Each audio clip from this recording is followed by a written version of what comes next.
Programa 46. Reacciones redox. En este programa identificaremos la utilidad del número de oxidación para predecir las propiedades de algunos elementos. Hola, bienvenidos a este programa en el que conoceremos y aprenderemos más sobre las reacciones de oxidación y reducción. Hace unos días estuve en Torreón, visité una siderúrgica y conocí algunos procesos para obtener metales.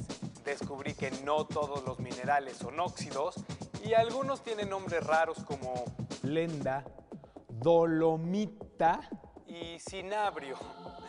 Acompáñenme a conocer algunos de ellos y a identificar reacciones de óxido-reducción. Pocos metales se encuentran como elementos en la naturaleza. Entre ellos están el oro, la plata y el platino. Durante un tiempo, a las pepitas de oro se les podía hallar en algunos ríos. Sin embargo, la mayor parte de los metales se encuentran en forma de óxidos, carbonatos, sulfuros y diversos compuestos. Estos minerales forman parte del subsuelo y son extraídos por los mineros. México se caracteriza por ser uno de los principales productores de oro, plata, plomo, cobre, zinc, hierro, azufre, coque, barita y fluorita. Para obtener metales en forma de elementos, los minerales se someten a diversos procesos físicos y químicos. Parte de dichos procesos químicos son las reacciones de óxido-reducción. Para llevar a cabo reacciones de oxidación y reducción, debe estar involucrado el oxígeno. pero algunos minerales no lo contienen.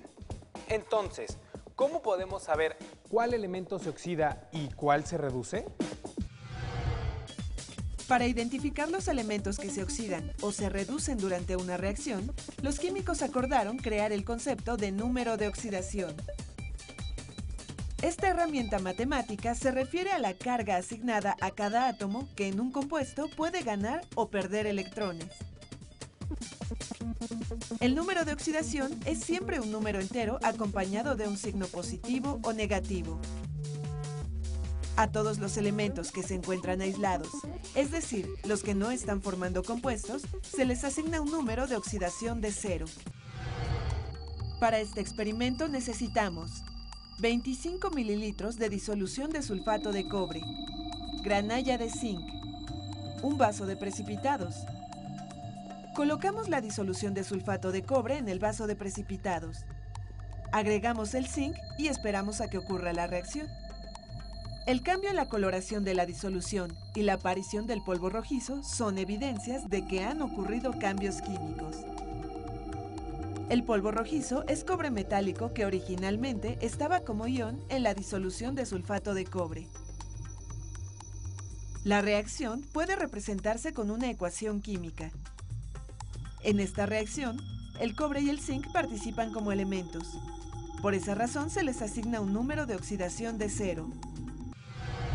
Nunca me imaginé que hubiera números de oxidación. Entiendo que a los átomos de los elementos se les ponga 0, pues no tienen carga. Pero, ¿qué significan los números de oxidación de los átomos cuando forman compuestos? Los conceptos de oxidación y reducción han evolucionado con el correr de los años. En la actualidad se considera que ocurre una oxidación cuando el átomo de un elemento pierde electrones durante una reacción química. Por ejemplo, en esta reacción, el zinc pierde 2 electrones, por lo que su número de oxidación cambia de 0 a más 2. Esto significa que cada átomo de este elemento pierde 2 electrones y por lo tanto se oxida. Por su parte, el átomo de cobre cambió su número de oxidación de más 2 a 0, debido a que ganó 2 electrones. En esta reacción, algunos elementos no cambian su número de oxidación. Tal es el caso del azufre y del oxígeno. El átomo de un elemento se oxida cuando pierde electrones. Esto origina que aumente su número de oxidación. Si un átomo gana electrones, se reduce y disminuye su número de oxidación.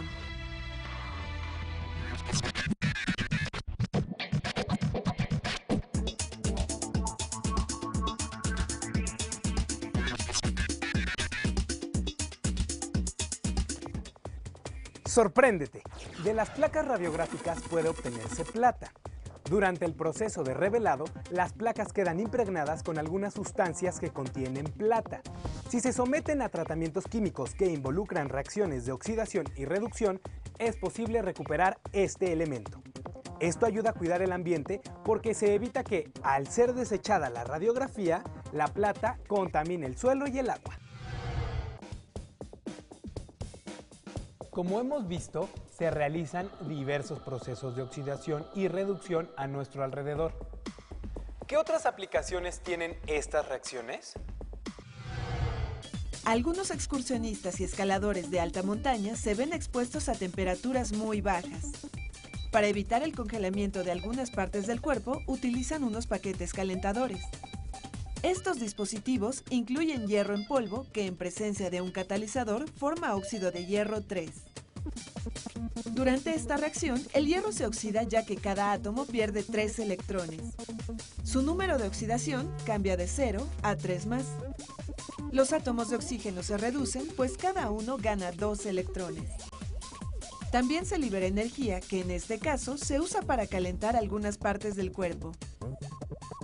Esta reacción es la misma que la de corrosión del hierro, pero en este caso ocurre rápidamente y libera energía en forma de calor. Claro, como el hierro está en polvo, aumenta la superficie de contacto entre reactivos y productos que, junto con el catalizador, hacen que la reacción sea más rápida.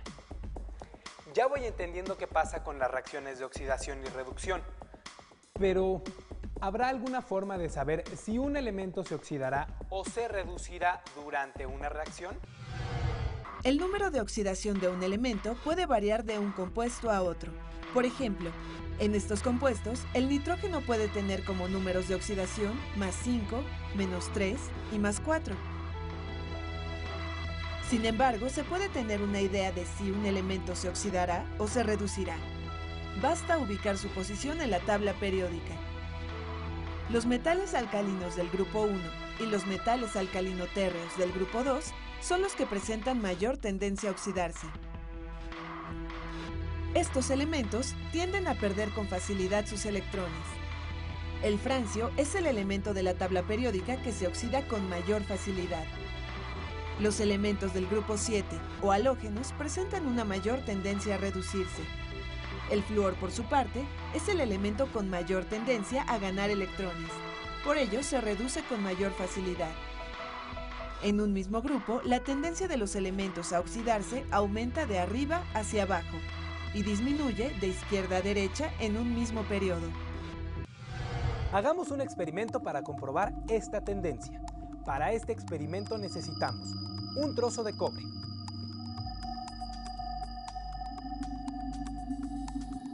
un clavo de hierro recién lijado,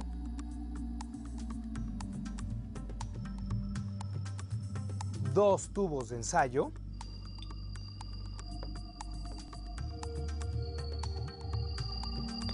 disolución de hipoclorito de sodio y una probeta.